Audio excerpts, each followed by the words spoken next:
on the ground to show you a parachute hold.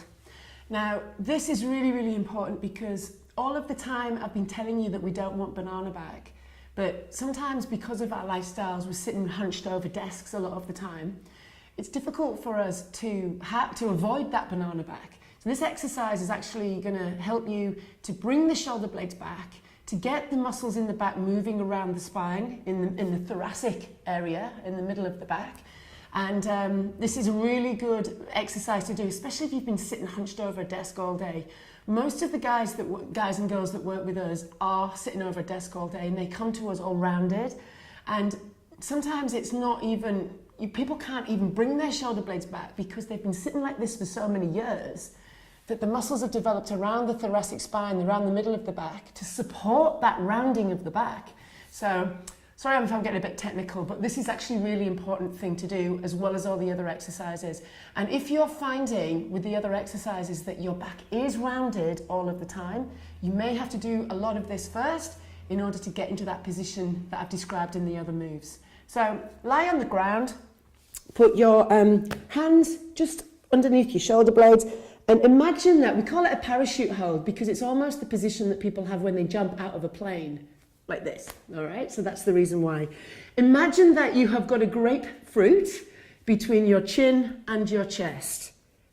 And I'm going to come up and I'm going to bring my shoulder blades back, and I'm going to imagine that balloon that I'm always talking about in between my shoulder blades.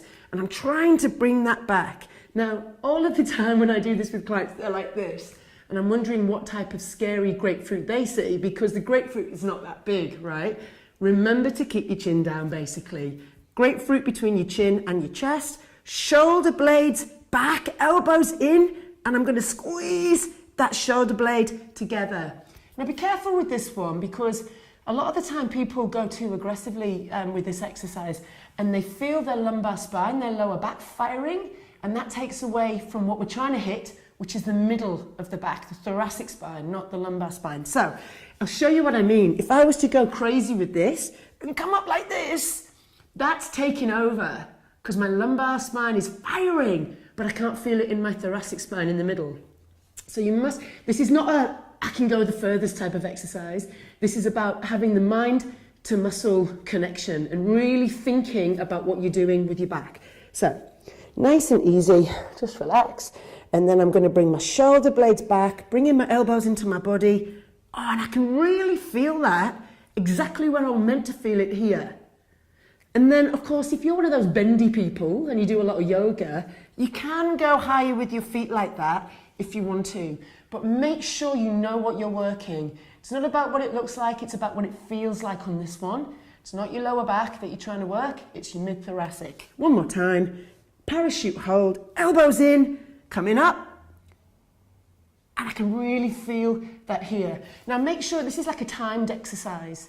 So once you feel that other parts of your body are taking over, if your lower back's starting to fire more, rest. As always, work with your body, and then you can spend more and more time each time you do it. And then if you do want to raise the feet and make it a little bit harder, you can. But this is not about brawn, this is about posture. And that's the parachute hold.